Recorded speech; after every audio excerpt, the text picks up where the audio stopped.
जय शिवराय मित्रांनो. पीक विम्याचं वाटप नेमकं कधी होणार? शेतकरी पीक विम्याच्या प्रतीक्षेत आहेत. मित्रांनो, सध्या सुरू असलेल्या संसदेच्या पावसाळी अधिवेशनामध्ये काही खासदारांच्या माध्यमातून पीक विमा योजनेची होत असलेली दुर्दशा याच्यावरती प्रश्न उपस्थित केले.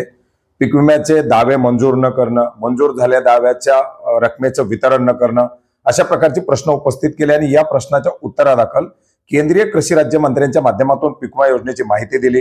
किती करोड आम्ही वाटले याच्याबद्दल सांगितलं आणि पीक विम्याच्या दाव्याचं जे काही वितरण केलं जात असताना जर पीक विमा कंपनीच्या माध्यमातून दावे मंजूर झाल्यानंतर जर विलंब केला तर त्यांना 12% व्याज ठोठावण्याची तरतूद आहे, अशा प्रकारची माहिती देखील दिली.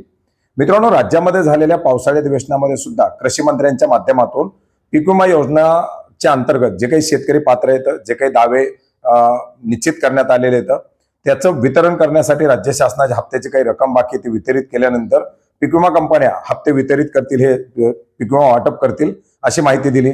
1028 कोटी रुपयाचं वितरण करण्यात आलं.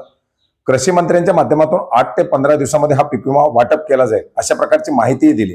आता केंद्रीय कृषी राज्यमंत्री सांगतायत, राज्याच्या कृषी मंत्र्यांनी सांगितलंय, राज्य शासनानं आवश्यक असलेला निधी वितरित केलाय, मात्र पीक विमा कंपन्या वाटपासाठी कुठल्याही प्रकारची या ठिकाणी कारवाई करत नाहीत. पीक विम्याचं काही ठिकाणी कॅल्क्युलेशन झालेलं नव्हतं, ते कॅल्क्युलेशन अपडेट करण्यात आलं. ज्यांचं कॅल्क्युलेशन झालेलं आहे त्यांचं कॅल्क्युलेशन तसंच दाखवत आहे, 1 रुपयाचे त्याच्यामध्ये वितरण नाही.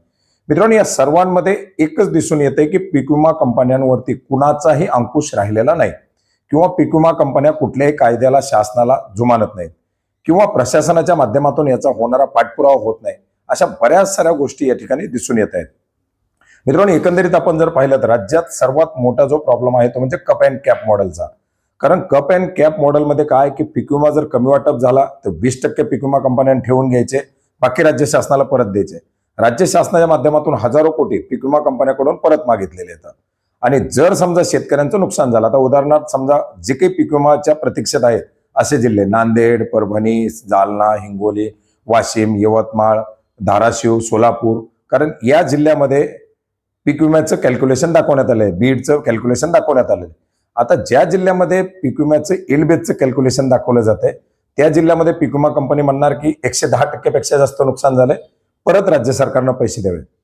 2023 मध्ये सुद्धा राज्य सरकारकडून आलेल्या पैशानंतर 1927 कोटी रुपये हे 6 जिल्ह्यासाठी घेण्यात आले होते आणि बुलढाणा जिल्ह्यासाठी 231 कोटी रुपये घेण्यात आले होते. ते पैसे घेतल्यानंतरच पीक विमा कंपनीच्या माध्यमातून पुन्हा पीक विम्याचं वितरण करण्यात आलं होतं. म्हणजे पीक विमा कंपनीच्या माध्यमातून आलेले हप्ते गोळा करायचे आणि फक्त जे काही छोटं मोठं कॅल्क्युलेशन असेल ते वाटायचं आणि इल्ड बेसचा जर पीक विमा मंजूर झाला तर त्याला पुन्हा आणखी राज्य सरकारकडे बोट दाखवायचं. अशाच प्रकारची काहीतरी एक परिस्थिती या ठिकाणी दिसून येते. कारण आता सुद्धा पीक विमा कंपन्या राज्य सरकारचं जे काही हप्ता अनुदान आहे किंवा जे काही वितरण आहे ते आल्यानंतरच आम्ही करू अशी कारणं सांगतायत. म्हणजे एकंदरीत पैसे दिल्यानंतरही जर वाटप होत नसेल तर याच्यामध्ये पीक विमा कंपनी हीच त्या योजनेचे मालक आहे की काय, असा एक प्रश्न निर्माण झालाय. मोठ्या प्रमाणात लाखो शेतकरी ज्यांचे पूर्वीचे कॅल्क्युलेशन झालेले होते असे जवळजवळ 400 कोटी रुपये आणि ज्यांचे आता इल्ड बेसचे कॅल्क्युलेशन झालेले आहेत असे अनेक कोटी रुपये, हे शेतकरी या ठिकाणी प्रतीक्षेत आहेत. राज्य सरकारनं कुठंतरी पीक विमा कंपन्याला जाब विचारायला पाहिजे आणि जर असे कॅल्क्युलेशन झालेले असल्यानंतर, मुदत त्याची झाल्यानंतर जर पीक विमा कंपनी वाटप करत नसेल तर त्यांना जर तरतूद असेल तर 12% व्याजाची रक्कम सुद्धा दंड म्हणून ठोठावणं गरजेचं आहे. तर राज्यातील शेतकरी पीक विम्याच्या प्रतीक्षेत आहेत. तो पीक विमा कधी वितरित केला जाईल, कशामुळे प्रतीक्षेत आहे, राज्य सरकारकडून पुन्हा पैसे घ्यायचे का याच पैशातून वाटप करायचे, जे काही असेल त्याचं स्पष्टीकरण कृषी विभागाच्या माध्यमातून प्रत्येक जिल्हा कृषी अधीक्षकाच्या माध्यमातून अधिकृतपणे देणं गरजेचं आहे. कारण शेतकरी प्रश्न विचारतात कृषी सहाय्यकापर्यंत आणि कृषी सहाय्यक माहीत नाही म्हणून निघून जातात आणि पुन्हा एकदा शेतकरी या पीक विम्याच्या प्रतीक्षेत राहतात.